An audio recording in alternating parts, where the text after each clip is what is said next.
Hello student, my self Kavita Kumari, SPC government college Ajmer, BSc part second के first paper में आज हम फर्स्ट ट्रांजिशन सीरीज़ के अंतर्गत ऑक्सीडेशन स्टेट के बारे में डिस्कस करेंगे।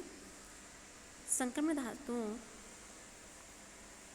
धातुओं का एक बहुत ही महत्वपूर्ण लक्षण होता है कि ये वेरिएबल ऑक्सीडेशन स्टेट शो करते हैं। किसी तत्व के लिए संयोजकता से अधिक उपयुक्त पद ऑक्सीकरण अवस्था होता है और इसे हम इस प्रकार से परिभाषित कर सकते हैं। किसी तत्व की ऑक्सीकरण अवस्था उस आवेश के बराबर होती है जो उस तत्व के परमाणु पर रह जाता है यदि उसके यौगिक के अन्य परमाणुओं को आयनों के रूप में उससे पृथक कर दिया जाए। फॉर एग्जाम्पल, MgCl2 में मैग्नीशियम से जुड़े दोनों क्लोराइड परमाणुओं को क्लोराइड के रूप में निकाल दिया जाए तो मैग्नीशियम पर 2 आवेश रह जाएंगे, यानी कि मैग्नीशियम की +2 ऑक्सीडेशन स्टेट है। संक्रमण धातु के बाह्यतम कोश या कहें हम वैलेंस शेल में 1 या 2 इलेक्ट्रॉन होते हैं, अतः इनकी ऑक्सीडेशन स्टेट 1 या 2 होनी चाहिए। स्कैंडियम को छोड़कर बाकी सभी तत्व +2 ऑक्सीडेशन स्टेट दिखाते हैं। कॉपर की +1 भी स्थायी ऑक्सीडेशन स्टेट स्थायी है। स्कैंडियम की +2 ऑक्सीडेशन स्टेट स्थायी नहीं होती क्योंकि एक बचे हुए D इलेक्ट्रॉन को त्यागने के पश्चात इसका उत्कृष्ट गैस विन्यास हो जाता है, इसलिए स्कैंडियम +3 ऑक्सीडेशन स्टेट दिखाता है। यहाँ पे हम देख रहे हैं कि स्कैंडियम +3 ऑक्सीडेशन स्टेट इसकी स्टेबल होती है। टाइटेनियम की +2, +3, +4 दिखाता है। वेनेडियम +3, +2, +3, +4, +5, क्रोमियम की +1 भी दिखाता है, ये +2, +3, +4, +5 एंड +6, और मैग्नीशियम +7 तक ऑक्सीडेशन स्टेट दिखाता है। संक्रमण धातु के इलेक्ट्रॉनिक विन्यास में हम देख चुके हैं कि 4s व 3d के ऊर्जा स्तरों में बहुत कम अंतर होता है, अतः संयोजकता कोश 4s से इलेक्ट्रॉन निकलने के पश्चात यदि 3d कक्षकों में अयुग्मित इलेक्ट्रॉन उपस्थित हों तो वे शीघ्रता से आयनित होकर निकल जाते हैं और इस प्रकार इनकी ऑक्सीकरण अवस्था बढ़ सकती है। यही कारण है कि +2 ऑक्सीडेशन स्टेट के अतिरिक्त संक्रमण तत्व उनमें विद्यमान अयुग्मित D इलेक्ट्रॉनों की संख्या के आधार पर +3 से +7 तक की ऑक्सीडेशन स्टेट प्रदर्शित करते हैं। स्कैंडियम से मैंगनीज तक अधिकतम ऑक्सीडेशन स्टेट की संख्या बढ़ती जाती है क्योंकि D ऑर्बिटल में अयुग्मित इलेक्ट्रॉनों की संख्या बढ़ रही है। किसी धातु की कौन सी ऑक्सीकरण अवस्था अस्तित्व में आती है, यह धातु लिगेंड तंत्र की रिडॉक्स अभिक्रिया पर निर्भर करता है। फॉर एग्जाम्पल, वेनेडियम धातु हैलोजन के साथ क्रिया करके पेंटाफ्लोराइड बनाता है, टेट्राक्लोराइड और ट्राइब्रोमाइड बनाता है। कारण है कि +5 ऑक्सीडेशन स्टेट में वेनेडियम इतना तीव्र ऑक्सीकारक होता है कि इसके संपर्क में ब्रोमाइड व आयोडाइड जैसे तीव्र अपचायक आयनिक अवस्था में रह ही नहीं सकते और तुरंत हैलोजेंस के रूप में मुक्त हो जाते हैं और वेनेडियम +3 अवस्था में आ जाता है। फ्लोराइड जैसे छोटे आकार व अधिक विद्युत ऋणात्मकता के वाले आयन अत्यंत कठिनाई से ऑक्सीकृत होते हैं, अतः +5 ऑक्सीकरण अवस्था में वेनेडियम पेंटाफ्लोराइड जैसे यौगिक बनाता है। फ्लोरीन की भांति ऑक्सीजन भी छोटे आकार का और अधिक ऋण विद्युतीय तत्व होता है,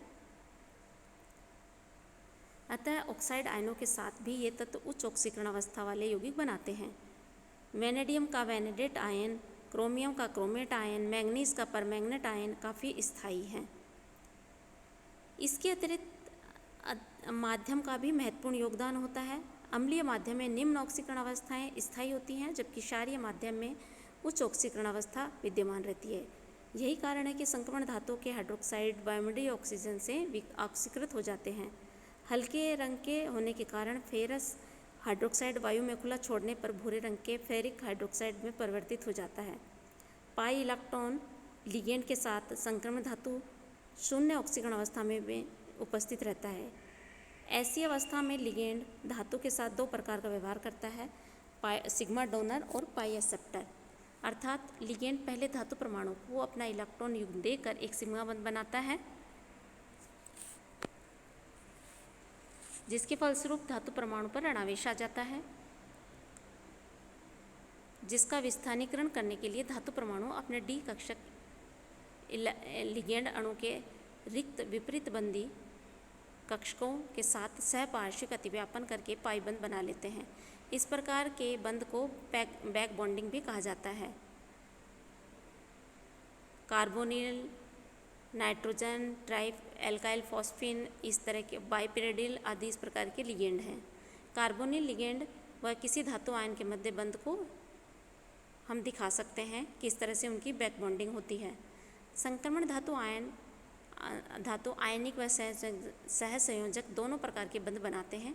जब धातु कम ऑक्सीकरण अवस्था में होता है तो वह आयनिक यौगिक ही बनाता है, लेकिन इसकी ऑक्सीकरण अवस्था बढ़ने के साथ इसके बंधों में सहसंयोजक गुण बढ़ जाता है। इसका कारण बड़ा स्पष्ट है। जब धातु आयन अधिक ऑक्सीकरण अवस्था में है तो उस आयन पर धनावेश का घनत्व अधिक हो जाएगा, जिससे उसकी ऋणायन का ध्रुवीकरण यानी पोलराइजेशन करने की प्रवृत्ति बढ़ जाएगी फायंस के नियम के आधार पर, और अणु में सहसंयोजक गुण भी बढ़ जाएंगे। ऑक्सीकरण अवस्था के बढ़ने से इनके यौगिकों की विलेयता व क्रियाशीलता भी बढ़ जाती है। Titanium oxide, vanadium oxide, chromium oxide आदि क्षारीय होते हैं और जिंक तो जो कि इस श्रेणी के शोर में स्थित है और उसमें डी कक्षक पूर्ण रूप से भरे हुए रहते हैं, वह अपने बाह्यतम कोश के 2 4s इलेक्ट्रॉन त्याग कर स्थायी अवस्था प्राप्त कर लेता है। अतः इसकी +2 के अतिरिक्त कोई भी ऑक्सीडेशन स्टेट स्थायी नहीं होती है।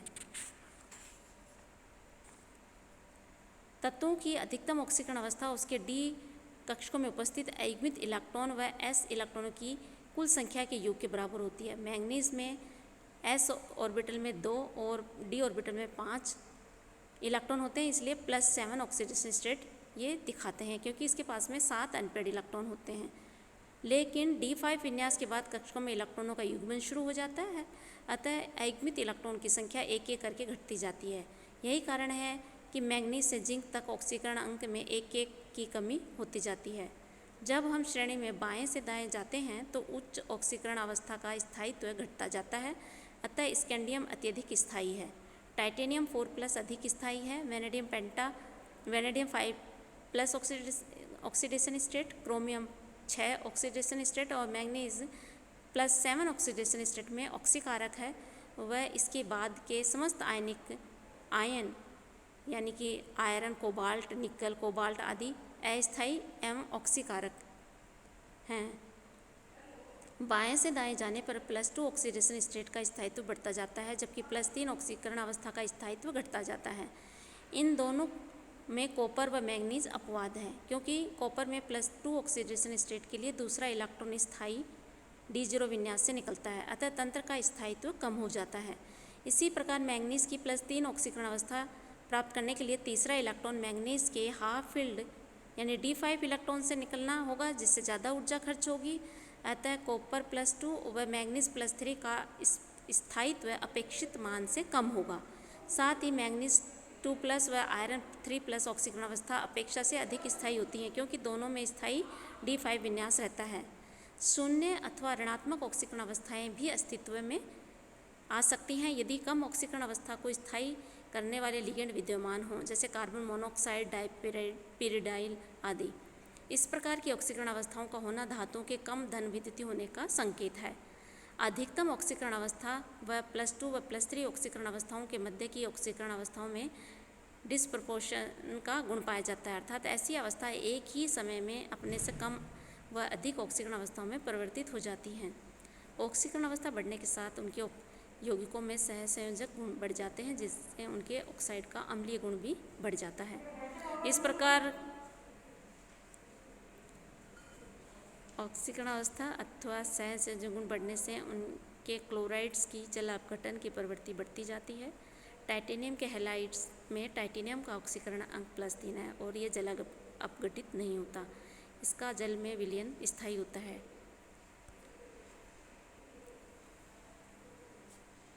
प्रथम संक्रमण श्रेणी के धातुओं की विभिन्न ऑक्सीकरण अवस्थाओं, उनके तुलनात्मक स्थायित्व आदि के संबंध में उपयुक्त विस्तृत विवरण के